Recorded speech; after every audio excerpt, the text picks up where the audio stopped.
On a stormy evening in Cedar Grove, Jack Morrison's life was about to change forever.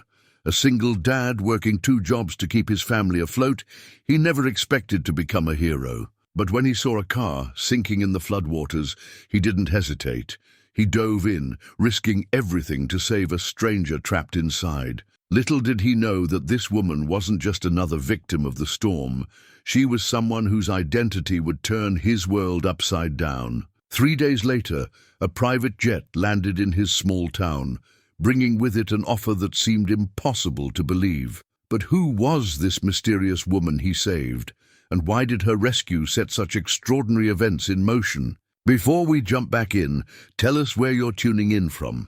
And if this story touches you, make sure you're subscribed, because tomorrow I've saved something extra special for you. The bills scattered across Jack Morrison's kitchen table told the same story they always did. Past due notices in angry red letters, final warnings, and payment plans that seemed to stretch into infinity. In the pale light of dawn, he studied them with tired eyes, calculating and recalculating numbers that refused to add up. "Dad!" Emily's voice drew his attention from the papers. His 13-year-old daughter stood in the doorway, already dressed for school, her brother's lunch box in hand. "Tommy forgot this again." Jack managed a smile, quickly shuffling the bills into a pile and tucking them into his worn leather folder. "What would we do without you looking after us, Em?" She returned his smile, but her eyes lingered on the folder. Too observant for her own good, Emily had inherited her mother's sharp intelligence and her worry lines. At 13, she shouldered more responsibility than any kid should have to bear. "Is Mickey's garage still hiring?" she asked, trying to sound casual. "Hey now," Jack said, standing and pulling her into a quick hug. "That's my job to worry about. You just focus on being 13, okay?" The sound of cartoons drifted from the living room, where Tommy, all of 8 years old, was probably still in his pajamas. Jack checked his watch. 5:45 a.m., just enough. Time to get everyone ready before his first shift. "Tommy, time to get dressed, buddy," he called out, already moving to start breakfast. 2 eggs left in the carton, half a loaf of bread. It would have to do until payday. The morning routine was a well-choreographed dance they'd perfected over the past 3 years, since it had become just the 3 of them. Emily helped Tommy with his shoes while Jack made sandwiches. Tommy fed their ancient cat, Mr. Whiskers, while Jack ironed Emily's band uniform. Every minute counted, every task essential. By 6:30, they were piling into Jack's rusted Chevy pickup, the engine protesting as it always did in the morning chill. The truck had seen better days, they all had, but it kept running through sheer determination, much like its owner. "Dad!" Tommy piped up from the backseat. "Can we get pizza tonight?" Jack glanced in the rearview mirror, catching his son's hopeful expression. The last $20 in his wallet was meant for gas, but Tommy had aced his spelling test last week, and small victories deserved celebration. "Tell you what, champ, if I can pick up an extra shift at the security job this weekend, we'll have pizza on Friday." The promise of future pizza seemed to satisfy Tommy, but Emily's slight frown told Jack she was doing the math in her head. She'd gotten too good at calculating the cost of things, at understanding the weight of every dollar. First stop was Cedar Grove Elementary, where Tommy tumbled out with his recovered lunchbox and a quick hug. Jack watched until he disappeared through the double doors, that familiar ache in his chest, the one that came with sending his kids out into a world that wasn't always kind to children of struggling single parents. Next was Cedar Grove Middle School, where Emily lingered a moment longer than usual. "Dad," Mrs. Peterson said, "there's a summer science program at the community college. It's probably expensive, but—" "Send me the details," Jack said, meaning it. He'd figure something out. Emily's eyes lit up. She knew when he meant it versus when he was just trying to soften a no. The last stop was Harrison's auto shop, where Jack would spend the next 8 hours under the hoods of other people's cars before heading to his night security shift at the mall. The shop's owner, Pete Harrison, was waiting outside as Jack pulled up. "Morrison!"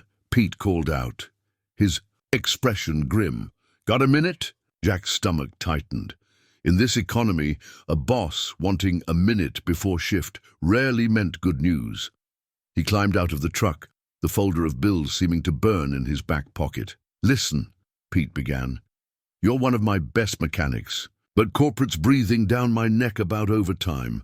I'm going to have to cut everyone back to 40 hours. I fought for you, but—" Jack nodded, keeping his face neutral, even as his mind raced through calculations. The overtime had been keeping them afloat, barely. Without it, "I understand, Pete. Times are tough all over." Pete clapped him on the shoulder, relief evident that Jack wasn't going to make this difficult. "You're a good man, Morrison. If things pick up—" But they both knew things weren't picking up. Not in Cedar Grove, where the big factories had closed one by one, leaving only small businesses fighting to survive. As Jack changed into his work coveralls, he allowed himself exactly 30 seconds of despair. Then he straightened his shoulders. Just as he had every morning since Sarah's diagnosis had started their slow slide from comfortable middle class to barely scraping by. His kids needed him to be strong, to keep pushing forward, to believe that hard work and determination would eventually turn things around. The first car of the day waited in his bay, a BMW with transmission trouble. Jack pulled on his gloves, grabbed his tools, and got to work. The bills would have to wait, the worries would have to wait. Right now, there were cars to fix, children to feed, and somehow, someway, he would figure out how to keep their small world from falling apart. Jack's phone buzzed against the metal tool cart, the emergency alert tone, cutting through the usual garage noise.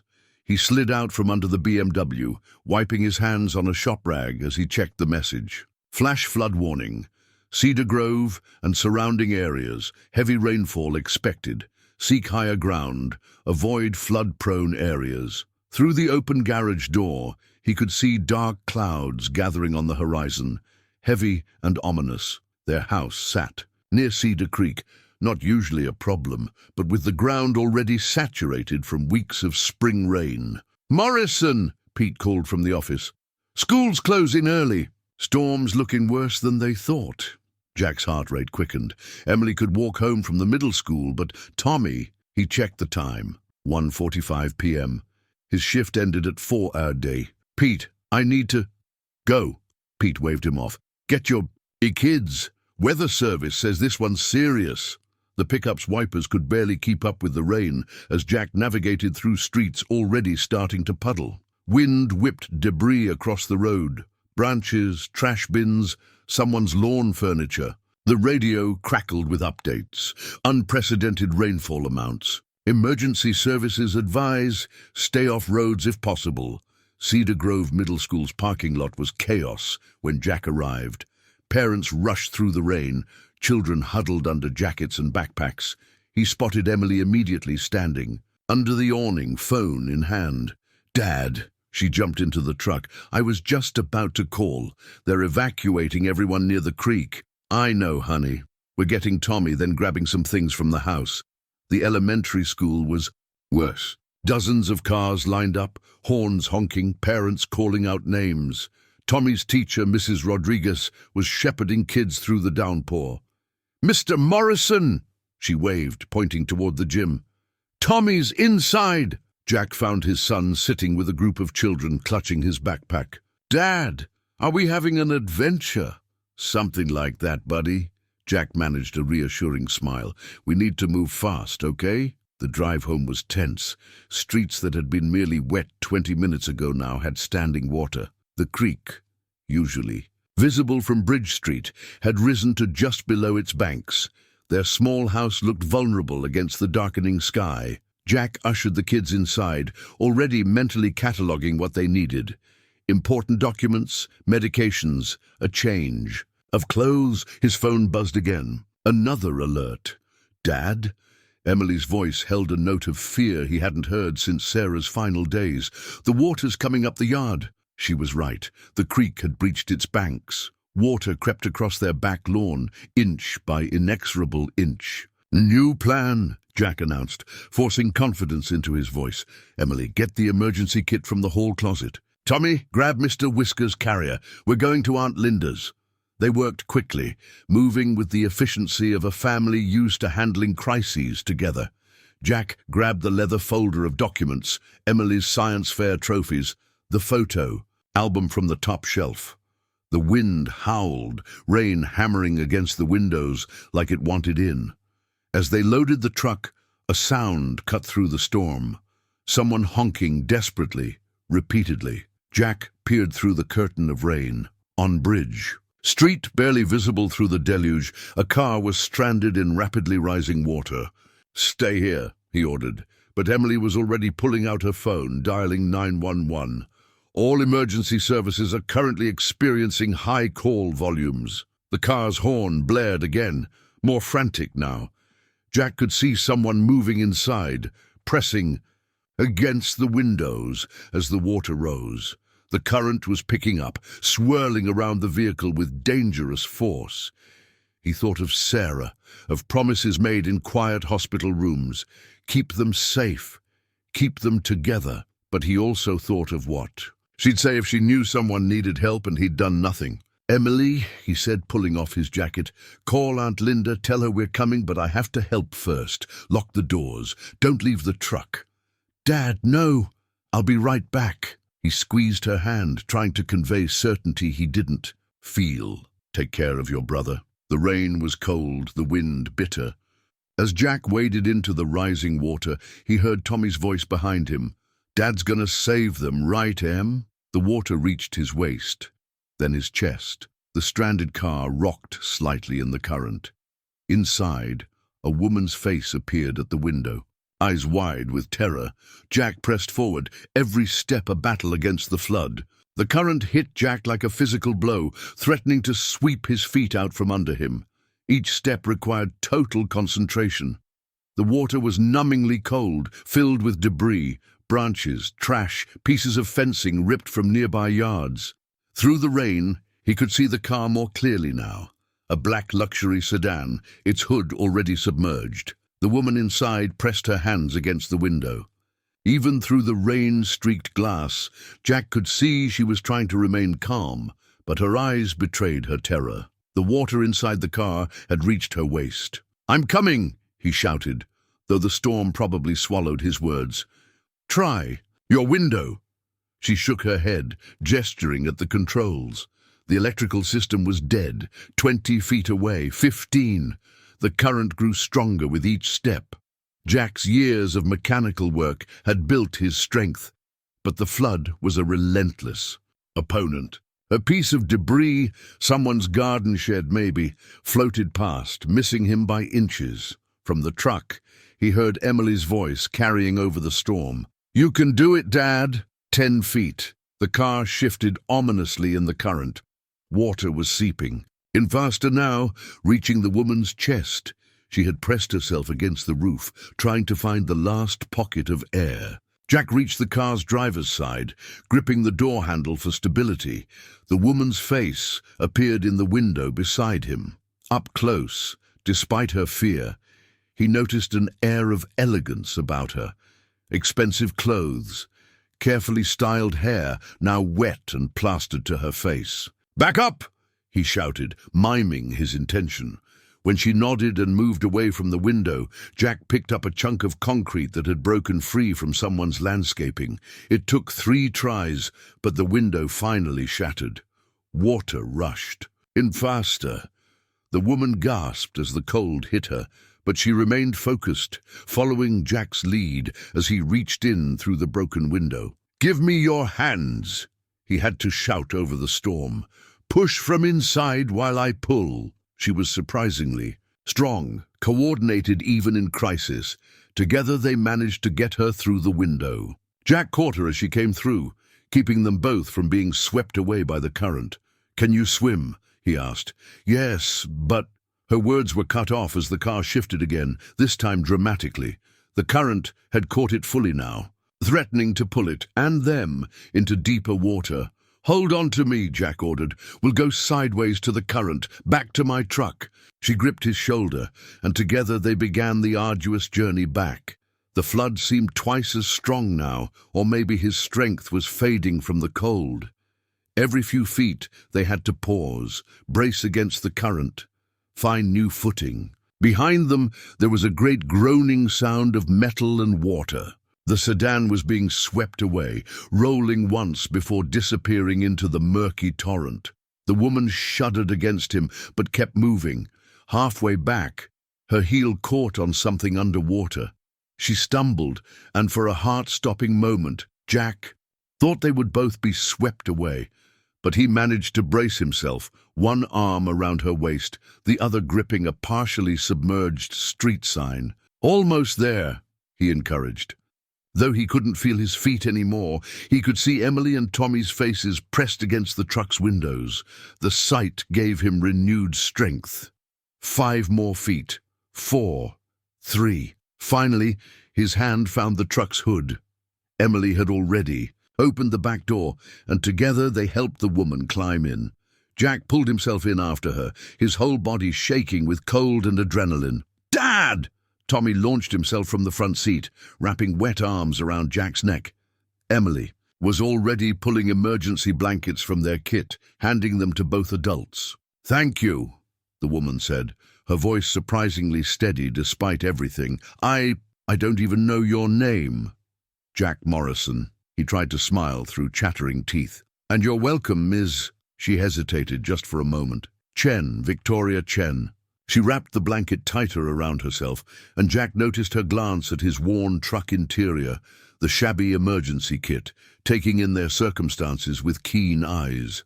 "We need to get to higher ground," Emily said, practical as always. "Aunt Linda's waiting." Jack nodded, turning the key.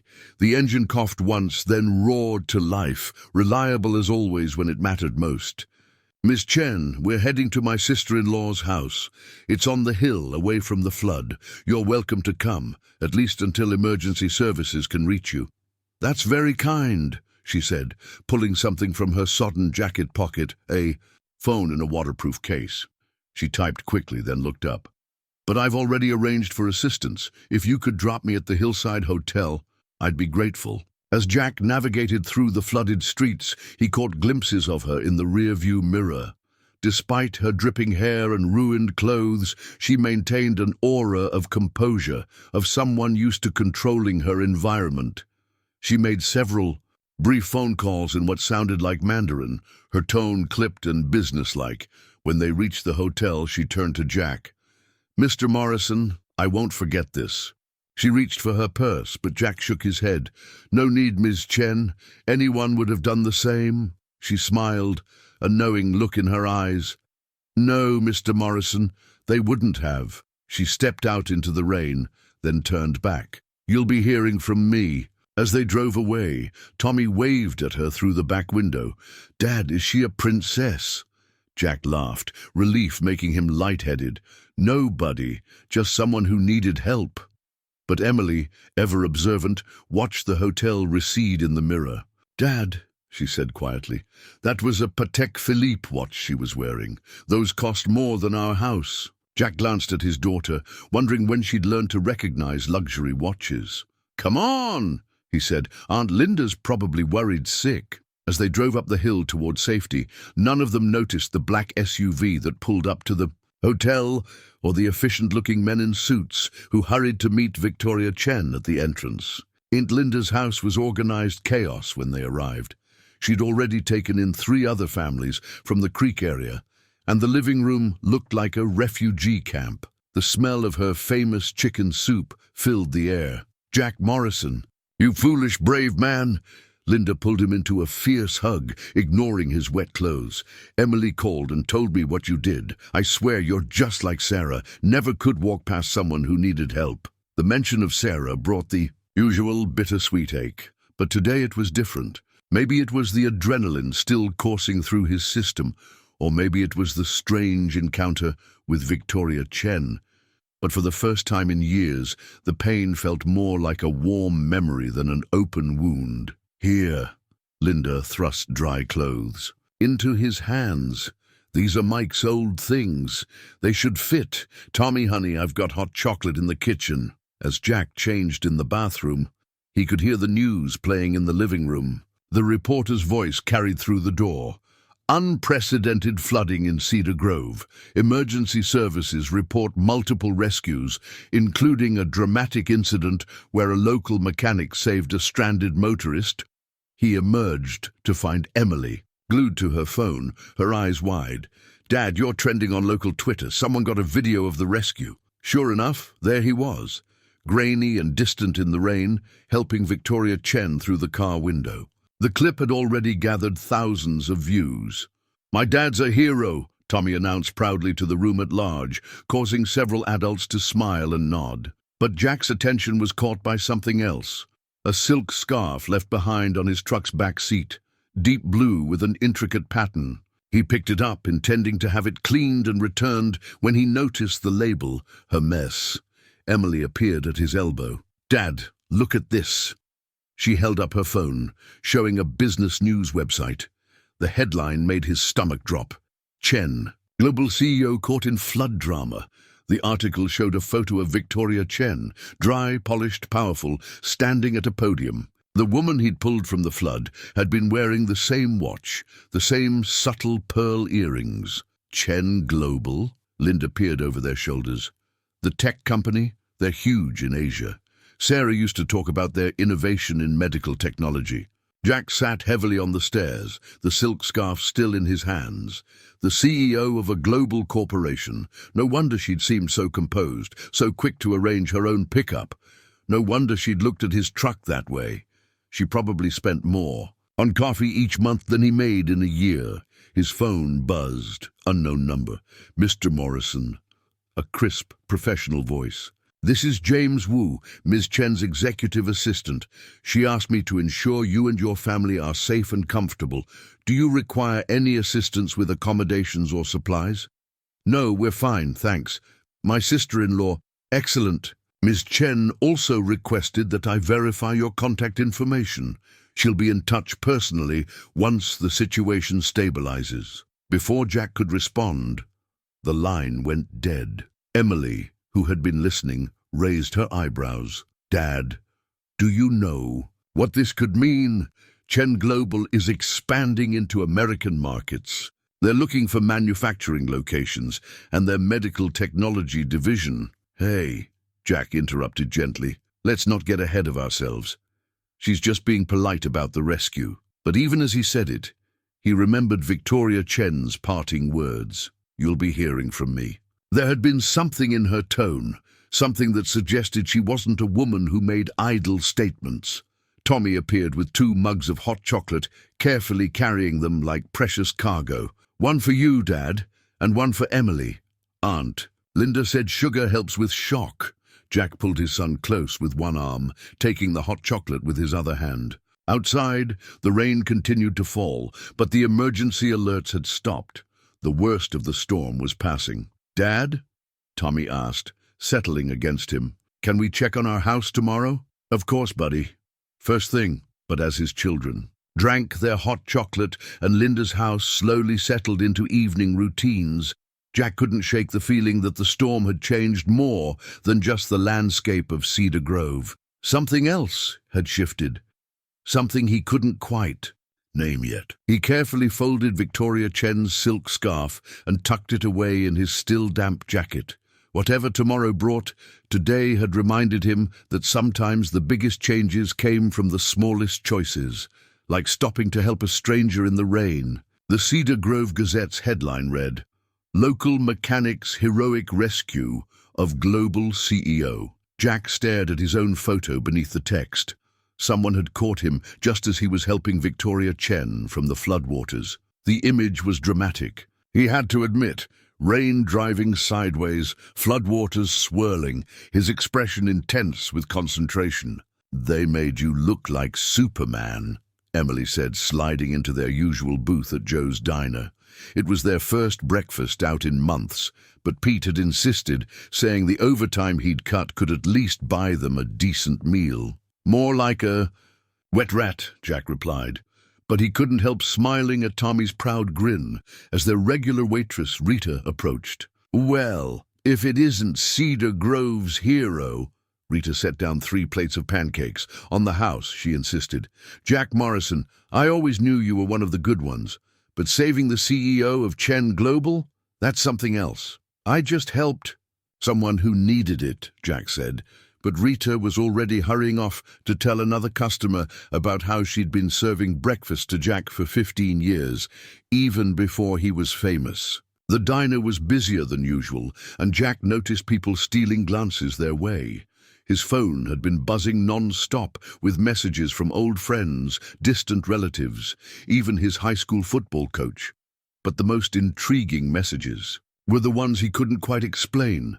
Calls from blocked numbers that never left voicemails, emails from corporate addresses that disappeared when he tried to open them. "Dad," Emily said quietly, "there's another suit watching the diner." She was right. Through the window, Jack could see a man in an impeccable black suit standing beside a dark SUV, pretending to check his phone. He'd noticed others like him around town over the past 2 days, at the grocery store near the auto shop, driving slowly past their flood-damaged house. "Probably insurance adjusters," he said, more to reassure himself than Emily. The flood damaged a lot of properties. But insurance adjusters didn't wear earpieces or drive vehicles with diplomatic plates. Tommy was halfway through his pancakes when Jack's phone buzzed again. This time, the number wasn't blocked. "Mr. Morrison, this is Catherine Reed from the Cedar Grove Chamber of Commerce. I was wondering if you had a moment to discuss an exciting opportunity for our community." Jack frowned. The Chamber of Commerce had never shown interest in him before. "I'm having breakfast with my kids right now. Of course, family first. But I should mention that representatives from Chen Global will be attending our next meeting, and they specifically asked if you would be there." Jack's eyes met Emily's across the table. She was trying to look like she wasn't listening, but her fork had stopped halfway to her mouth. "I'll think about it," he said carefully, as he hung up. Rita returned with fresh orange juice, also on the house. "You know," she said, lowering her voice, "my cousin works for the realtor that handles commercial properties downtown. Says there's been inquiries about the old Marshall factory site. Big inquiries, if you know what I mean." The Marshall factory had been Cedar Grove's heart for generations before closing 5 years ago. Its abandoned buildings stood as a monument to the town's economic decline. "Interesting," Jack said non-committally, but his mind was racing. Chen Global was looking for American manufacturing locations, Emily had said. Through the diner's window, he watched as another black SUV drove past, slowly. "Can we go check on our house after breakfast?" Tommy asked, oblivious to the undercurrents of adult conversation. "Mr. Whiskers probably misses his window seat." The mention of home brought Jack back to reality. Their house had taken on water, though thankfully not as much as some. Insurance would cover some repairs, but not all.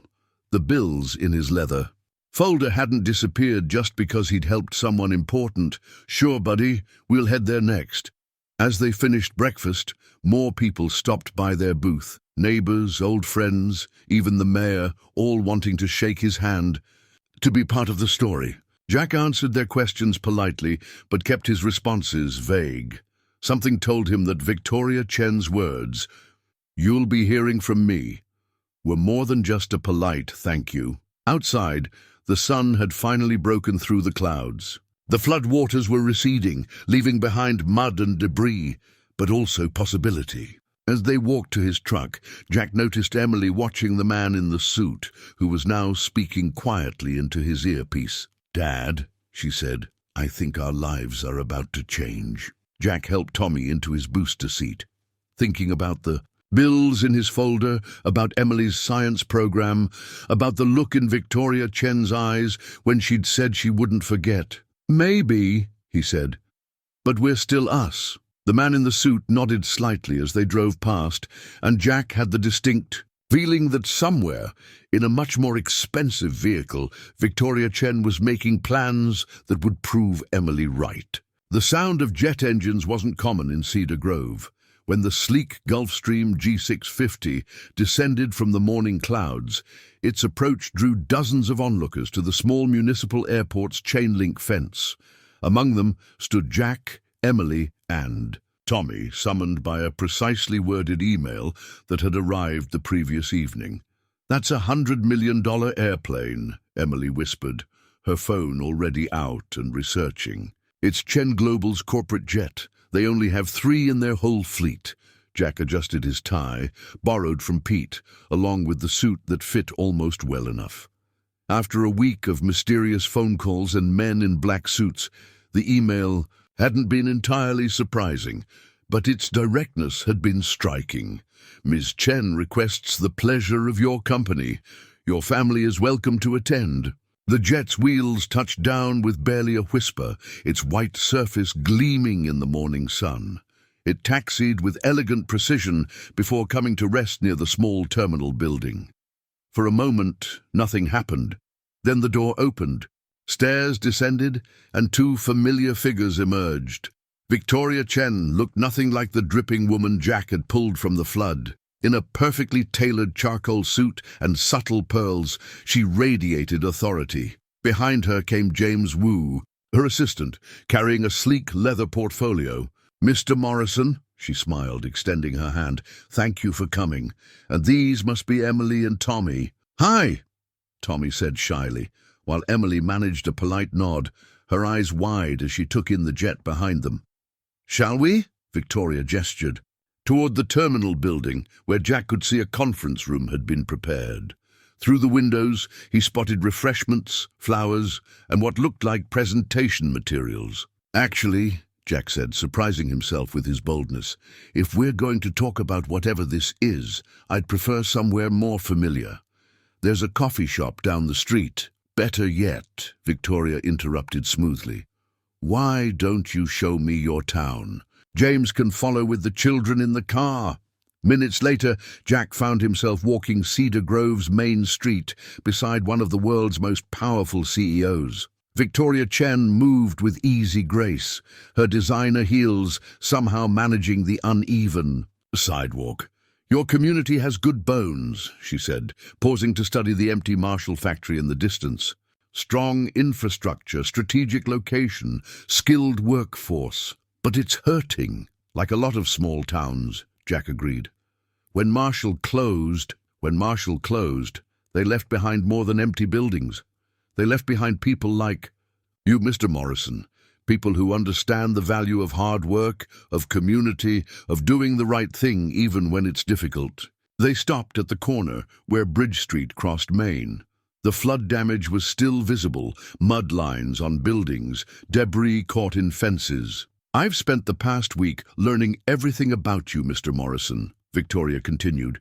"Single, father, 2 jobs, perfect credit score despite significant medical debt from your wife's illness. You maintain a 20-year-old truck that should have died years ago. Your daughter's science fair projects win state competitions. Your son volunteers at the animal shelter every Saturday. And when you saw my car in the flood, you didn't hesitate." Jack shifted uncomfortably. "Anyone would have—" "No," she cut him off firmly. "They wouldn't have. But you did, without knowing who I was, without expecting anything in return. That's rare, Mr. Morrison. That's valuable." A black SUV pulled up beside them, James Wu at the wheel with Emily and Tommy in the back, their eyes wide as they nibbled on what looked like imported chocolates. "Chen Global is expanding its medical technology division into the United States," Victoria said. "We need a manufacturing facility, yes, but more importantly, we need people we can trust. People who understand both technology and humanity. The Marshall factory site has everything we need except one thing." She turned to face him fully. "We need you, Mr. Morrison. Your mechanical expertise, your leadership potential, your integrity. We'll renovate the factory, create 500 local jobs, but only if you agree to be our operations director." Jack's world tilted slightly. "I'm a mechanic," he managed. "You're an untapped resource. We'll provide training, education, everything you need. Full benefits, of course, including retroactive coverage for all your previous medical expenses. A salary that will ensure Emily can attend any college she chooses. A new home in a location of your choice. A future limited only by your own ambition. She reached into her jacket and produced an envelope. The formal offer. Take time to review it with your family. But know this. I choose my people carefully, Mr. Morrison. I chose Cedar Grove because of you. The SUV's window lowered, and Tommy's excited voice carried out. Dad, they have a robot that makes ice cream. Victoria smiled. Perhaps you'd all like to see the jet. I find children often ask the most insightful questions about technology. As they walked back toward the airport, Jack felt the weight of the envelope in his hand. Through the chain-link fence, he could see the crowd of onlookers had grown. Tomorrow, everyone in Cedar Grove would be talking about the jet, about Victoria Chen, about what it all meant. But right now, watching Emily pepper James Wu with questions about Chen Global's latest medical patents, while Tommy described his ice cream robot experience, Jack realized that Emily had been right that day at the diner. Their lives were about to change. The only question was, were they ready? Inside the Gulfstream's cabin, Tommy pressed his face against a window worth more than their house, while Emily examined the smart glass displays built into each seat. Jack sat across from Victoria Chen, the company portfolio open between them on a burled walnut table. Let me be clear about what we're offering, Victoria said, touching a screen that transformed the cabin's window into a presentation display. Chen Global isn't just a technology company. Our medical division has revolutionized cancer treatment. In Asia, we're developing artificial organs, pioneering gene therapies. She paused, something flickering in her eyes. Your wife's condition.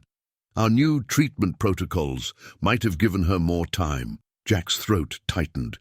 Emily, ever attentive, moved closer to him. But we can't change the past, Victoria continued gently. We can only shape the future. The Marshall factory won't just be manufacturing medical devices. It will be our American research headquarters. 500 jobs to start, potentially doubling within 5 years. James Wu smoothly produced more documents, blueprints, environmental impact studies, economic projections. The facility will revitalize the entire region, he explained. Advanced manufacturing, research laboratories, training centers. Cedar Grove could become a hub for medical innovation. And you want me to run it? Jack asked, still struggling with the concept. I fix cars. You understand machines, yes, but more importantly, you understand people. Victoria leaned forward. When I was trapped in that car, I watched you make a dozen critical decisions in seconds. You assessed the situation, calculated risks, adapted to changing conditions. That's not just mechanical knowledge, that's leadership. She touched another screen, and a new image appeared. A modern house with a wraparound porch, surprisingly similar to the one Jack and Sarah had once dreamed about. This would be yours if you want it. Close to the facility, but with enough. Land for Tommy's dog, yes. We know about his Christmas wish. The guest house could be perfect for your sister-in-law, Linda, giving you backup childcare. The garage would certainly fit your truck, though we'd provide a company vehicle as well. Emily's sharp intake of breath told Jack she'd spotted the price range of these offerings, but it was Tommy who asked the critical question. Dad, does this mean you wouldn't fix cars anymore? Before Jack could answer, Victoria interjected. Actually, Tommy, the facility will have a restoration shop for testing new diagnostic equipment. Your father's expertise with vehicles would be invaluable there. She turned back to Jack. We don't want to change who you are, Mr. Morrison. We want to give you the resources to become more of who you already are. James produced one final document, the actual offer letter. Jack's eyes widened at the salary figure. It was more than he'd make in 10 years at his current jobs. There's something else, Victoria said softly, something not in the official documents. She dismissed James and the children with a gentle gesture, sending them to explore the jet's forward cabin. Once they were alone, she continued. The night of the flood. I was visiting Cedar Grove for a very specific reason. Marshall's old records suggested they once developed a unique metallurgical process, one that could revolutionize our artificial organ program. I was following that lead when the storm hit. She smiled wryly. Sometimes fate has interesting ways of bringing the right people together. You saved more than just my life that night, Mr. Morrison. You saved years of research, millions in development, costs. But more importantly, you showed me exactly what Cedar Grove needs, what my company needs. And what's that? Heart, ethics, the understanding that every decision we make affects real people's lives. She held his gaze. I have plenty of executives who understand profit margins. I need someone who understands value, real human value. Through the cabin door, Jack could hear Tommy laughing at something James had shown him, while Emily's voice asked rapid-fire questions about medical technology. He thought about their flood-damaged house, about Emily's college dreams, about Tommy's Christmas wish list. But mostly, he thought about Sarah, about her belief that everything happened for a reason, about her final words to him. Promise me you'll be open to joy when it comes. Victoria Chen watched him process it all, her expression patient but keen. Take the weekend to think it over, she said. Talk to your family, but know this, whether you accept or not, Chen Global is coming to Cedar Grove. We'd just much prefer to do it with you. The contract folder sat unopened on Linda's kitchen table, its Chen Global logo gleaming in the afternoon light. Jack had been staring at it for hours, his coffee long gone cold. Linda bustled around him, stress-baking as she always did during family crises. The smell of her cinnamon rolls filled the house. You're overthinking this, she said, sliding a fresh roll in front of him. It's a miracle, Jack. The kind Sarah always believed in. It's not that simple, he replied, though part of him wondered why not. Everything would change. Everything already has. Linda sat across from him, her expression serious. Those men in suits aren't leaving town. That factory's getting rebuilt. Whether you're involved or not, the only question is, do you want to help shape what's coming or watch from the sidelines? Through the window, he could see Emily and Tommy in the backyard. Emily was helping her brother with his science homework, using twigs and leaves to explain photosynthesis. They'd been staying at Linda's all weekend while Jack processed, as Victoria Chen had put it. His phone buzzed. Another message from Pete at the garage. Whatever you decide, we're behind you 100%. But don't you dare turn this down on our account. The whole town seemed to be holding its breath, waiting for his decision. The Cedar Grove Gazette had run another story. Local hero holds town's future in his hands. The pressure was immense, but that wasn't what was keeping him awake. At night, I keep thinking about Sarah, he admitted quietly, about her treatments, the experimental drugs we couldn't afford. Chen Global is developing cures for the same cancer that took her. If they'd been here 3 years ago, Linda reached across the table and squeezed his hand. Sarah would want you to look forward, not back. She'd want you to grab this chance for the kids. As if on cue, Tommy burst through the back door, waving a leaf. Dad? Emily showed me how plants eat sunlight. Can we get a greenhouse? I want to do experiments. Emily followed more slowly, watching her father with that too mature gaze. Have you decided yet? Jack pulled Tommy onto his lap, breathing in the scent of outdoors and childhood. Not yet, buddy. It's a big decision. Because we'd have to move? Tommy asked. But we could take Mr. Whiskers, right? We could take Mr. Whiskers, Jack confirmed. And the new house has a bigger yard. Actually, Emily said, her voice carefully neutral, I did some research. The house they're offering? It's only 10 minutes from my current school. I could stay in the same district, keep my friends, my science club. Jack looked at his daughter sharply. She'd clearly been worried about that, but hadn't said anything, waiting to see what he would decide. Always trying to make things easier for him, just like her mother. I found something else too, Emily continued, pulling out her tablet. Chen Global's summer internship program.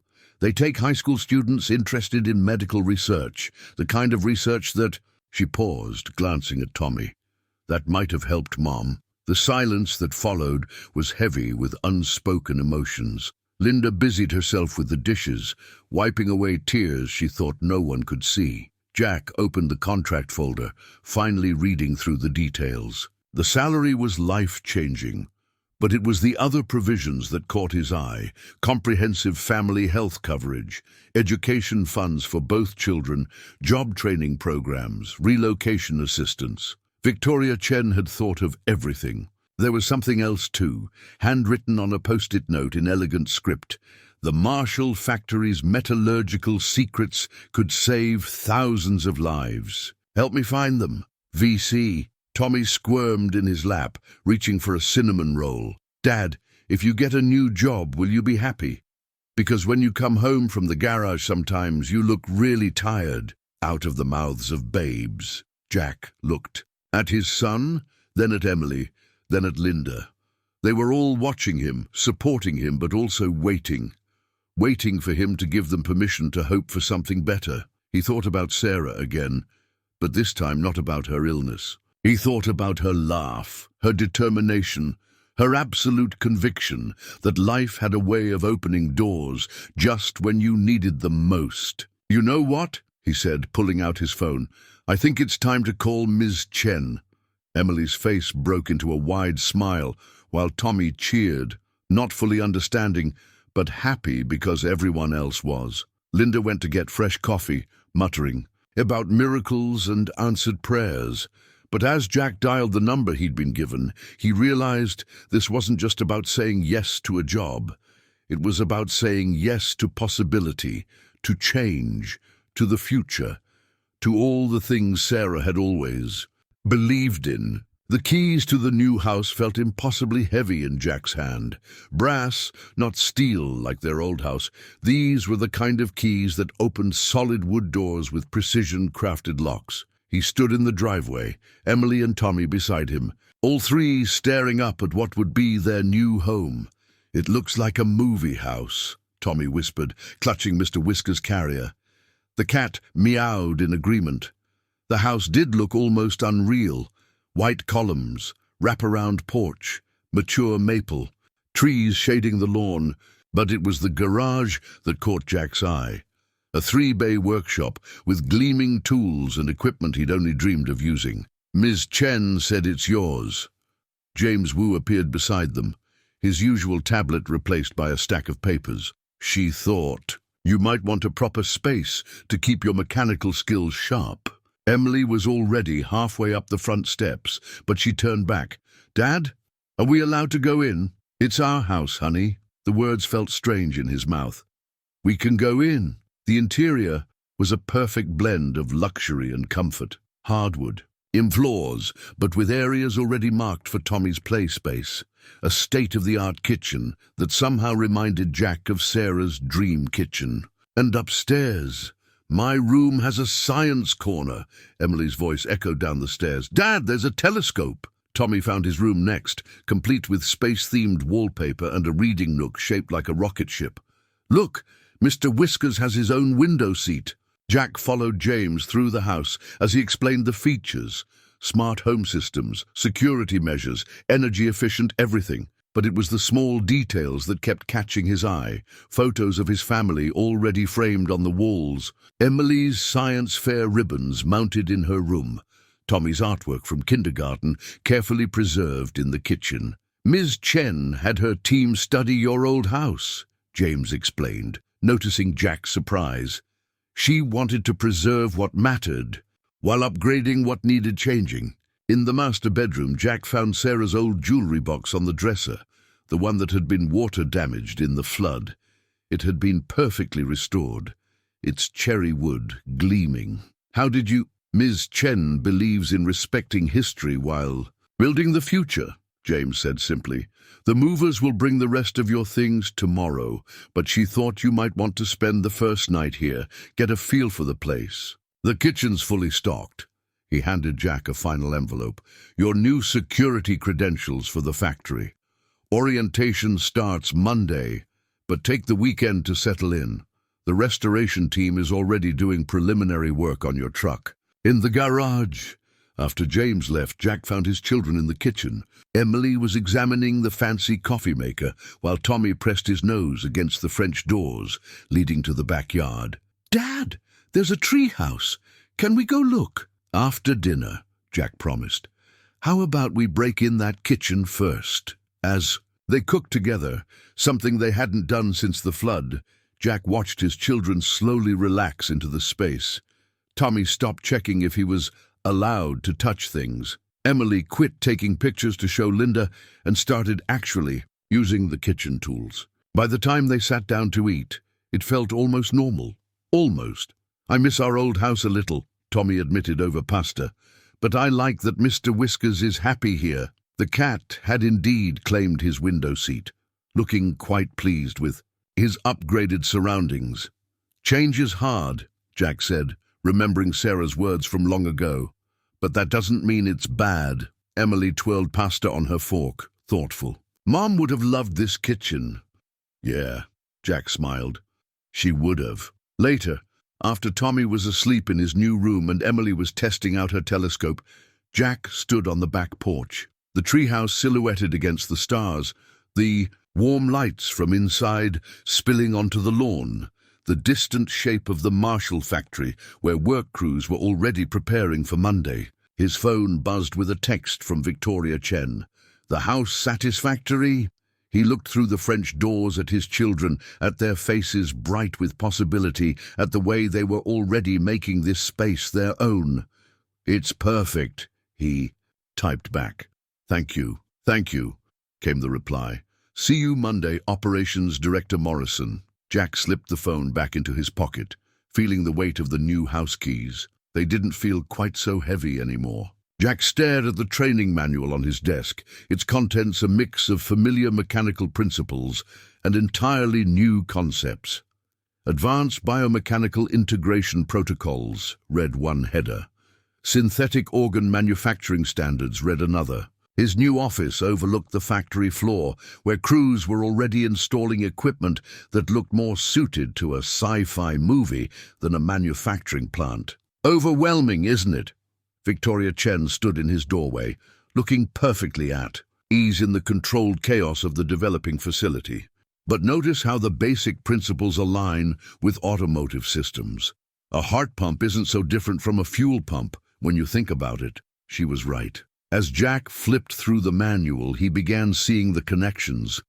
Fluid dynamics, pressure systems, mechanical precision. The terminology was different, but the underlying logic was familiar. "The first shipment of training units arrives this afternoon," she continued. "I thought you might like to get your hands dirty, so to speak. Sometimes the best way to understand new technology is to take it apart." Jack smiled for the first time that morning. "Now that, I understand." His phone buzzed. A text from Emily. "First day of final trimester. Chemistry teacher freaked when I mentioned where you work now. Can I interview you for my science project?" Then another from Tommy. "Dad, Jimmy says his mom works for you now. Is that true?" The messages grounded him. His new life might be filled with cutting-edge technology and corporate responsibilities, but at its heart, he was still just a father trying to make his children proud. Victoria noticed his expression. Family, checking in. Yeah, it's all a bit surreal for them too. "Speaking of family," she sat in one of his visitor chairs, her manner shifting from CEO to something more personal. "There's something we should discuss. The metallurgical process I mentioned, the one Marshall developed. I believe your wife might have known something about it." Jack's head snapped up. "Sarah? She was a high school biology teacher who spent her free time researching experimental cancer treatments. Our team found her name in some of Marshall's old records. She had been corresponding with their research department about potential medical applications." Before Jack could process this, James Wu appeared with a cart laden with mechanical components. "The training units, sir. Where would you like them?" "The restoration shop," Jack said automatically, then corrected himself. "I mean, Lab 3. The converted garage space felt more familiar than his office. An hour later, surrounded by parts and tools, Jack felt his tension easing. Victoria had been right. Once he started working with the actual equipment, things clicked. The training manual's abstract concepts became concrete under his hands. "Mr. Morrison?" A tentative voice interrupted his focus. A young woman stood in the doorway, clearly nervous. I'm Amy Chen, no relation to Ms. Chen. I used to work at the Quick Lube on Mason Street. Jack remembered her. You did great work there. Her face lit up. Thanks. I'm in the technical training program now. They said you'd be supervising our practical exercises. By lunch, Jack had a small group of former auto mechanics gathered around the training units, their collective experience approaching the new technology with practical insight. He found himself translating between their hands-on knowledge and the manual's technical language. See, the synthetic vascular system uses pressure differentials just like a transmission, he explained. The principles are the same, we're just applying them differently. His phone buzzed again, Linda this time. Emily called, excited about some science project. Tommy's teacher called, worried he's telling tall tales about robots. Just another normal day in the new normal. P.S. Dinner at your place tonight? That kitchen needs breaking in. Jack texted back a quick yes before returning to his impromptu class. As he walked them through the calibration sequence, he noticed Victoria observing from the doorway, a satisfied smile on her face. Later, in his office, she dropped off another file. Your wife's correspondence with Marshall. I thought you might want to read it yourself. She was brilliant, Jack. She saw connections others missed. That evening, after his family had gone home and the facility had quieted, Jack opened the file. Sarah's familiar handwriting filled the margins of technical documents, her notes revealing a side of her he'd never known existed. Potential applications in targeted drug delivery, she'd written, could revolutionize cancer treatment if manufacturing process can be scaled. Jack leaned back in his chair, the pieces clicking into place like a well-maintained engine. Sarah hadn't just been fighting her own battle with cancer. She'd been looking for ways to help others fight theirs. He pulled out his phone and texted Victoria about that metallurgical process. I think I'm starting to understand why you chose me. Her reply came quickly. Sarah chose you first. I just followed her lead. The anonymous letter arrived on a Tuesday, slipped under Jack's office door sometime during the night shift. The paper was expensive, the type used in Chen Global's executive offices, but the message was printed in plain block letters. Not everyone is happy about an outsider running things. Watch your back. The Marshall secrets are worth more than you know. Jack studied the letter during his morning coffee, remembering Victoria's words about the metallurgical process. In the month since he'd started, the facility had made remarkable progress. The training programs were succeeding, local hiring was ahead of schedule, and the first production lines were nearly ready. But there had been incidents, small things. At first, missing files, equipment calibrations, mysteriously altered, security badges that suddenly wouldn't work. Jack had attributed it to normal startup issues, but now... Dad? Emily stood in his doorway, her face troubled. Can we talk? He quickly tucked the letter away. Of course, honey. Everything okay at school? It's not that. She came in, closing the door. Some kids are saying things about how we only got the new house because you're not qualified for this job. That Ms. Chen only hired you because of the rescue. Jack felt a familiar ache, the kind that came whenever his children faced the harsh realities of adult worlds. What do you think? I think they're jealous, Emily said firmly. And I know you're good at this, but... She hesitated. I saw something weird yesterday during my internship tour. 2 men in suits, not the regular security guys, copying files in the records room. When they saw me, they acted really strange. Jack's unease deepened. Emily's internship was supposed to start next week. She'd just been getting a preliminary tour. What were the chances she'd stumble onto something suspicious? His phone buzzed. A text from Amy Chen. Mr. M. Calibrations wrong again in lab. 3. But I swear we did them right yesterday. Something's not adding up. Before he could respond, Victoria appeared in his doorway. Her usual composed expression showed hints of strain. Jack, we need to talk. The board of directors is flying in tomorrow. There are concerns about the pace of our progress. Emily took the hint and left. but not before giving her father a worried look. Once she was gone, Victoria closed the door. "Someone's been feeding the board misleading information," she said without preamble, "suggesting that your lack of corporate experience is slowing down the project, that the Marshall process remains undiscovered because we hired a mechanic instead of a proper executive." "The letter was right," Jack said, pulling it out. "Not everyone wants me here." Victoria read it quickly, her frown deepening. "This is high-quality paper stock, limited to executive offices. Our mystery opponent has friends in high places." She paused. "There's something else. Sarah's old correspondence with Marshall? Some of it's missing." Jack thought of the men Emily had seen in the records room. Could someone be trying to find the metallurgical process before we do? If they succeed, they could patent it themselves. The medical applications alone would be worth billions. Victoria's expression hardened. But that's not the worst part. The process, if implemented incorrectly, could be dangerous. Sarah understood this. It's why she was so careful in her research. Jack's mind raced. The calibration issues, the security badges, the missing files. Someone was methodically undermining their work while searching for Marshall's secrets. His phone buzzed again. Tommy this time. "Dad, why is a big black car sitting outside my school?" Jack showed Victoria the message. Her face went pale. "I didn't authorize any surveillance of your family." She pulled out her own phone. "I'm increasing security immediately. Jack, whoever's behind this, isn't just trying to discredit you professionally anymore." "They're sending a message," Jack finished. "Back off or else."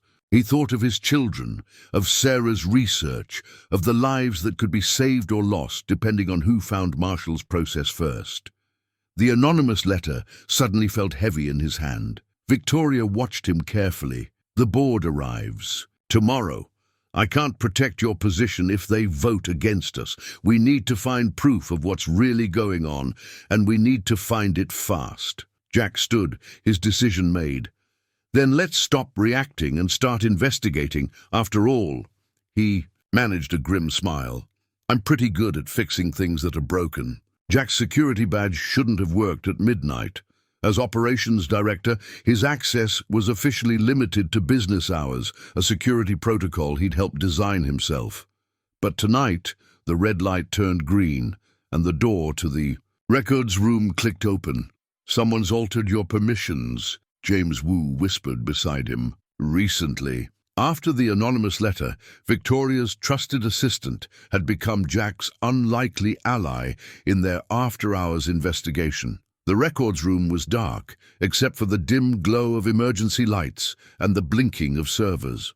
Jack moved carefully between the rows of filing cabinets, remembering Emily's story about the mysterious men. Here, James indicated a cabinet marked Historical Archives, Restricted. According to the access logs, this section's been accessed 12 times in the past week. All after hours, all with executive-level clearance. Jack pulled out his phone, checking the group text he'd set up. "Linda, kids safe at my house. No more suspicious cars." Victoria, "Board members all checked into hotel. Meeting starts 9 a.m. Amy, Lab 3 secured. Left the calibration mistakes in place as discussed. They'd set their trap. Now they just had to wait." The sound of a door opening somewhere in the facility made them both freeze. James quickly accessed a security terminal. 3 people just badged in through the east entrance. They're heading this way. Jack's mind raced. The executive offices were on the west side. Anyone coming from the east entrance was trying to avoid being seen. "Hide," he mouthed to James, moving behind a tall cabinet. James slipped into the shadows near the servers. Footsteps approached, expensive shoes on polished floors. Then voices. "The board meets in 9 hours. If we don't find those documents, they're here somewhere. The old man's notes have to be. With Marshall's original research and the Morrison problem. Once we have the process, Chen will have no choice but to remove him. No one will believe a mechanic discovered what our entire research team couldn't." Jack recognized the voices. Bradley Kent, Chen Global's head of research, and Philip Nash, a board member. The third set of footsteps belonged to someone he couldn't identify. His phone vibrated silently. A text from Victoria. Security cameras showing unauthorized access. Police standing by. Do we move? Jack waited, hardly breathing, as the men searched through files. Here! Kent's voice was triumphant. Marshall's original notes. And look, Sarah Morrison's correspondence. The fool didn't even realize his wife had solved half the puzzle already. Jack's fists clenched. They'd been playing him from the start, using Sarah's research, watching his family, waiting to steal the breakthrough from under him. His phone buzzed again. Amy. Lab 3 motion sensors triggered. Someone's accessing the test units. Of course, they weren't just after the documents. They needed the practical proof that the process worked. Get these to the lab, Nash ordered. Once we prove the concept. Works, we'll handle the rest of the cleanup. Cleanup. The word hung in the air like a threat. Jack had heard enough. He stepped out from behind the cabinet, hitting the lights. Looking for something, gentlemen? Kent and Nash spun around. The third man, Jack now recognized him as a senior researcher, reached into his jacket. I wouldn't, James's voice came from behind them. He'd positioned himself between them and the exit. Morrison, Nash recovered first, his corporate smile sliding into place. This isn't what it looks like. Really? Because it looks like corporate. Espionage, data theft, and... Jack glanced at the researcher's hand, still inside his jacket. What I'm guessing would be some pretty serious weapons charges. You're out of your depth, Kent sneered. This is beyond a simple mechanics understanding. The Marshall process could revolutionize medical technology. It needs to be in the right hands. You mean hands willing to rush it to market without proper safety protocols? Jack took out his phone, setting it to speaker. Victoria, did you get all that? Every word. Her voice came through clearly, along with the security footage and the evidence from Lab 3. The police are on their way up. Nash's corporate smile vanished. You have no idea what you're dealing with. The kind of power you're threatening. Actually, I do. Jack thought of Sarah's careful notes, of the lives that could be saved or lost, depending on how this technology was developed. I'm a mechanic. I know exactly what happens when people try to rush a process. That needs care and precision. The sound of multiple footsteps in the hallway made the researcher finally pull his hand from his jacket. Empty. Kent seemed to deflate, while Nash's face twisted with rage. This isn't over, Nash spat as police officers filled the room. Jack watched them being led away in handcuffs, their corporate authority stripped away to reveal the thieves beneath. His phone buzzed one last time. Emily. Dad, are you okay? He looked at the files they'd tried to steal, at Sarah's familiar handwriting mixed with Marshall's technical diagrams. I'm fine, honey, he texted back. Everything's going to be fine. Dawn was breaking as he finally left the facility, the first hints of sunrise glinting off the chrome and glass of the building that had become so much more than just a factory. It had become a legacy. Sarah's legacy, and now his too. The board meeting was in 3 hours. But somehow, Jack wasn't worried anymore. After all, he knew how to fix things that were broken. Even corporate conspiracies, it turned out, were just another kind of broken machine. In Victoria Chen's office, as morning light streamed through floor-to-ceiling windows, Jack stared at an old photograph he'd never seen before. It showed Sarah, younger and healthy, standing in what looked like a research lab. Beside her was a much younger Victoria Chen. This was taken 15 years ago, Victoria said softly, when Sarah was consulting for Marshall's medical research division. She was brilliant, Jack. She saw applications for their metallurgical process that even Marshall's top scientists hadn't considered. Jack traced Sarah's smile in the photograph. Why didn't she ever tell me?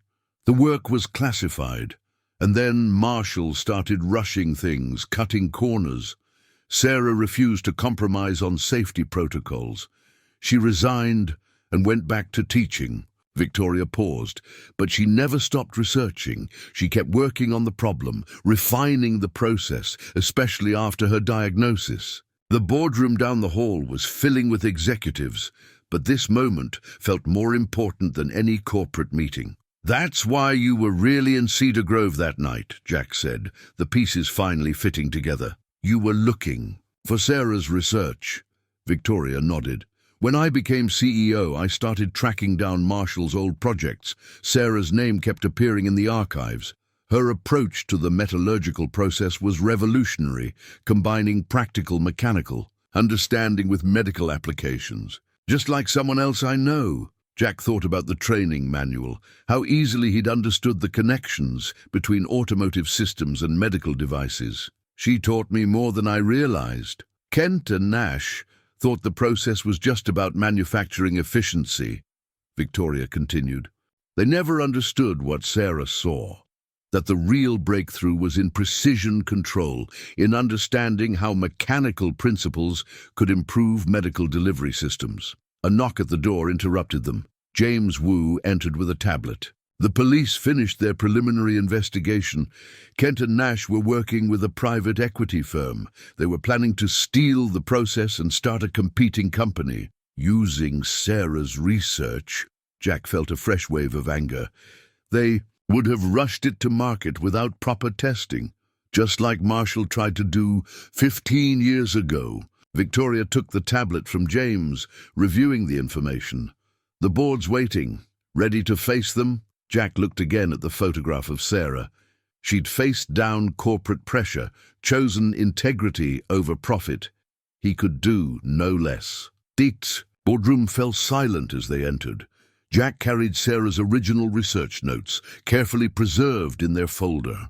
The same executives who had questioned his qualifications now watched him with new interest. "Ladies and gentlemen," Victoria addressed the board, "last night's events have revealed a conspiracy that threatened not just this project, but potentially thousands of lives. Mr. Morrison has not only protected our company's interests, but demonstrated exactly why he was the perfect choice to lead this facility." She nodded to Jack, who opened the folder and began explaining Sarah's discoveries. He used the practical language he'd developed for training his mechanics, making complex principles clear through real-world analogies. The board members leaned forward, understanding blooming on their faces. "So you see," he concluded, "the process isn't just about manufacturing efficiency. It's about precision, control, and safety. Sarah understood that 15 years ago. Everything I've implemented here builds on her foundation." An older board member spoke up. "I knew Sarah back in her Marshall days. Brilliant woman. She would be proud to see her work continuing like this." The vote that followed was unanimous. The facility would proceed under Jack's leadership with increased funding for safety protocols and testing procedures. Afterward, in his office, Jack found Emily waiting. She held up her tablet, showing a news article. "Chen Global unveils revolutionary medical manufacturing process. Local director credited with breakthrough." "Dad," she said carefully, "the picture in this article, is that Mom?" He showed her the photograph from Victoria's office. "She was doing important work, Emily. Work we're going to finish the right way." Emily studied the image of her mother, so young and full of purpose. "That's why Ms. Chen chose you, isn't it? She knew Mom had taught you how to think about machines differently." "Your mom taught me a lot of things," Jack smiled, "including how to recognize when life is offering you a second chance." His phone buzzed. Tommy sending a picture of Mr. Whiskers watching the morning news. The caption read, "Our cat says you're famous now." Jack laughed, feeling lighter than he had in years. The truth hadn't just set them free, it had given them a new purpose, a way to honor Sarah's legacy while building their own. 3 months after the board meeting, Jack stood in Lab 3, watching the first official test of the Marshall-Morrison process. The name had been Victoria's idea, a tribute to both the original research and Sarah's crucial developments. The manufacturing line hummed with precision, each component moving with the fluid grace of well-maintained machinery. Calibrations are perfect, Amy reported, checking the diagnostics. She'd been promoted to lead technical supervisor after her role in exposing Kent and Nash's conspiracy. Blood oxygen transfer rates exactly as predicted. The artificial heart valve they were manufacturing looked deceptively simple, a marvel of metallurgical engineering that would revolutionize cardiac care. But Jack saw beyond the machinery to the lives it would save, the families it would keep whole. Your wife would have loved this, Pete Harrison said beside him. The auto shop owner had joined Chen Global's advisory board, helping bridge the gap between traditional mechanical expertise and cutting-edge medical technology. She always said mechanics could change the world. Jack nodded, remembering Sarah's passion for making complex things understandable. Her influence was everywhere in the facility, from the training programs that used practical experience to teach advanced concepts, to the safety protocols that prioritized precision over speed. His phone buzzed with a series of messages. Emily, science fair judges are here. Presenting my research on biomechanical engineering in 10 minutes. Tommy, Dad, the robotics club you helped start is awesome. We built a mini heart valve. Linda, don't forget dinner tonight. Victoria's bringing that chef you like from Shanghai. The last few months had brought changes no one could have predicted. The facility had become a model for Chen Global's international operations, with delegations visiting weekly to study their training methods. Cedar Grove was transforming too.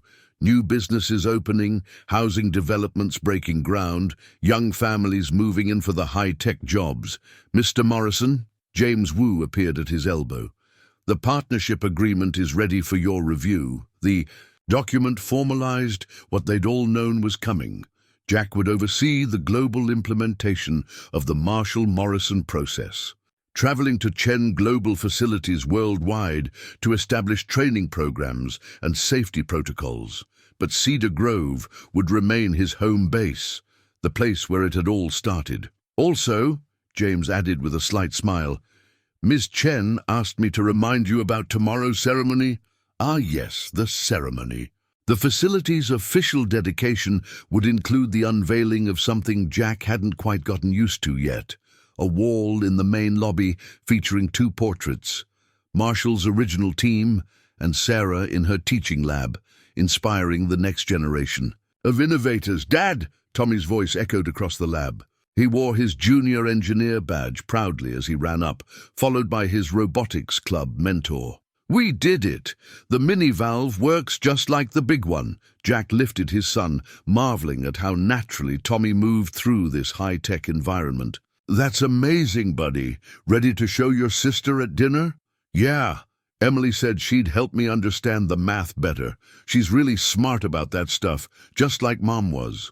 Victoria found them later in Jack's office, where he was helping Tommy with his robotics calculations while reviewing the partnership agreement. Multitasking suits you, she observed. How does it feel, seeing it all come together? Jack watched Tommy sketching gear ratios, so much like Sarah when she was working out a problem. Through his office window he could see the factory floor, where dozens of lives were already being changed. Not just by the medical devices they were producing, but by the opportunities they were creating. It feels right, he said simply, like everything led to this somehow. Sarah knew it would, Victoria smiled. She told me once that the best mechanics don't just fix things, they make them better than they were before. She was talking about you, even then. Tommy looked up from his calculations. Dad, can we stop by Mum's wall before dinner? I want to show her my robotics project. Of course, buddy. Jack gathered his things, including the partnership agreement he'd already decided to sign. Victoria, you're still joining us at the house? Wouldn't miss it. Linda promised to teach me her cinnamon roll recipe. As they walked through the facility, Jack noticed how many people greeted Tommy by name, how naturally his son fit into this world of innovation and discovery. Sarah would have loved that too, seeing their children grow into the future she'd helped create. At her portrait, Tommy proudly held up his project. Look, Mom, I'm learning about machines too. Jack put his arm around his son. remembering a rain-soaked night when everything had changed. Sometimes the biggest mechanical problems, like grief or lost dreams or broken hearts, needed more than just tools to fix. Sometimes they needed time and love and the courage to embrace unexpected possibilities. "Come on," he said to Tommy. "Let's go home. Emily's waiting to hear about your project." As they left, Jack glanced back at Sarah's smiling image. She'd known all along that life's most important repairs happened in the heart. He was just grateful he'd finally learned how to be the kind of mechanic she'd always believed he could be. The new family portrait hung in their living room, capturing a moment 6 months after the flood that had changed everything. Jack stood in the center, more confident than in previous photos, his smile reaching his eyes. Emily perched on the porch railing, her science fair medals visible, a textbook on biomedical engineering in her lap. Tommy sat on the steps with Mr. Whiskers, wearing his junior engineer badge and that infectious grin. Linda stood to the side, and next to her, in a surprise that still made Jack smile, Victoria Chen, who had somehow shifted from CEO to family. And Brend without anyone quite noticing when it happened. "It's a good picture," Emily said, studying it as she packed her bag for school. "We look happy." "We are happy," Jack replied, adjusting his tie, something that had become routine rather than a special occasion necessity. Different but happy. The changes were everywhere, in ways both big and small. Emily had transformed from a girl trying to protect her father to a young scientist coming into her own. Her latest project, a study of mechanical principles in artificial organ design, had earned her not just a science fair victory, but early acceptance letters from top engineering programs. "Dad?" She hesitated by the door. "I got another email from MIT. They want to know if I'd be interested in their summer program for promising biomedical engineers. 6 months ago, such an opportunity would have been an impossible dream." Now Jack just smiled. "Better check your calendar. Make sure it doesn't conflict with your internship presentations at Chen Global." Tommy bounded down the stairs, his backpack covered in robot stickers. "Dad, don't forget, Career Day is next week, and you promised to bring the mini heart valve display."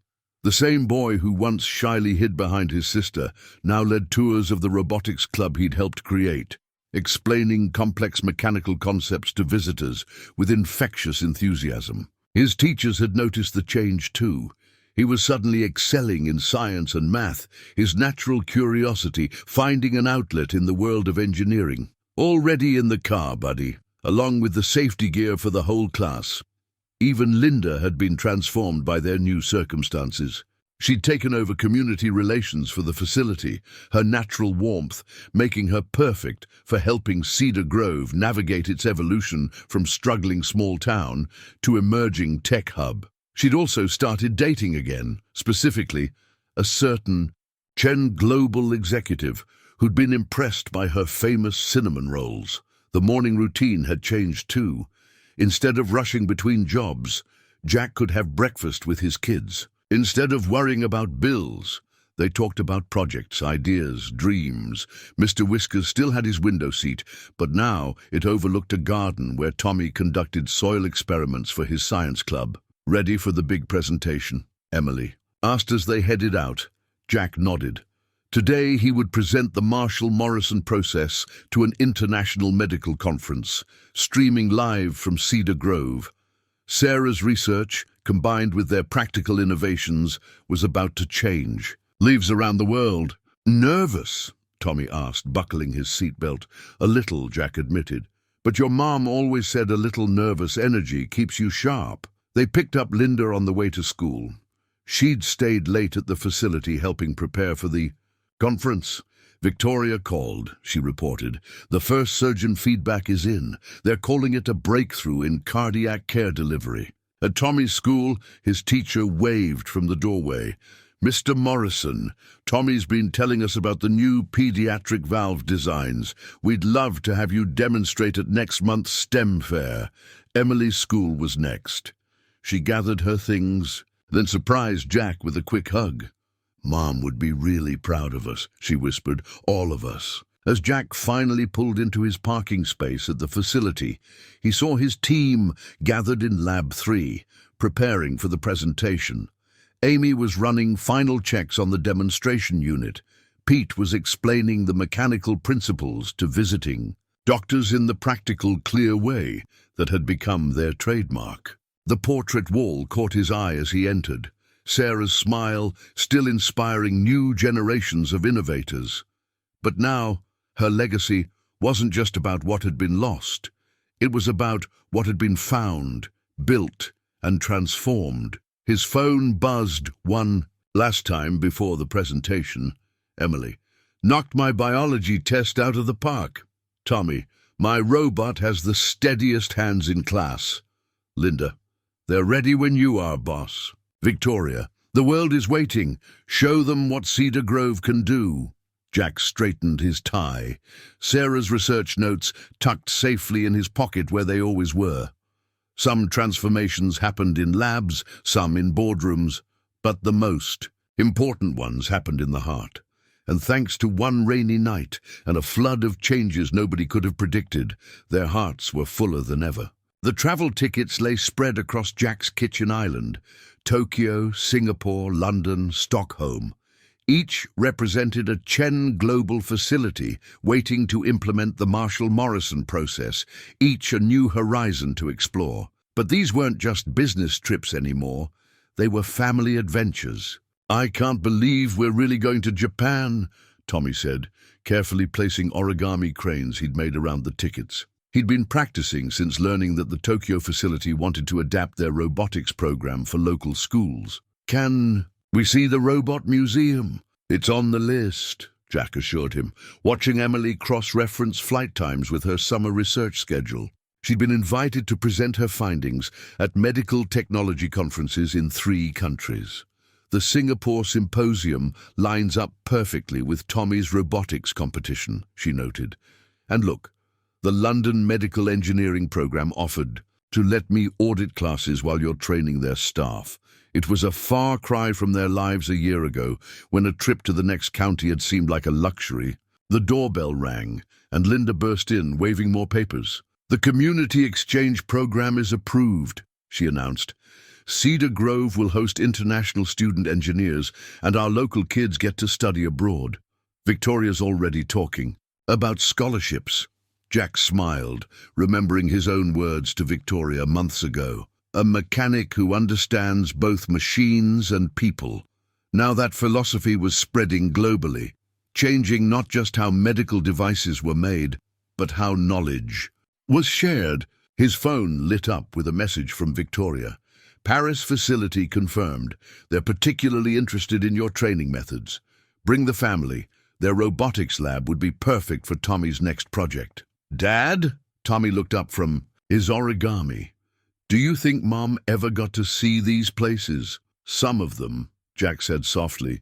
"She presented her early research in London, and she always wanted to see the cherry blossoms in Japan." Emily touched the Tokyo ticket. "Then we'll see them for her.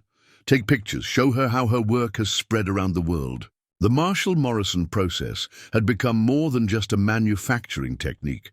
It was a bridge between cultures, connecting people through the universal languages of science and compassion. Jack's practical approach to complex problems resonated across borders, while Sarah's emphasis on safety and precision saved lives in every country they visited. Linda was arranging the travel documents into neat piles when another message came through, this one from Amy in Lab 3. "You need to see this. The pediatric valve modifications are showing unprecedented success rates." Jack gathered his family, and they headed to the facility. These impromptu evening visits had become routine, part of their new normal. The security guard greeted Tommy by name, asking about his latest robot design. Emily automatically headed for the research wing, where she had her own workstation now.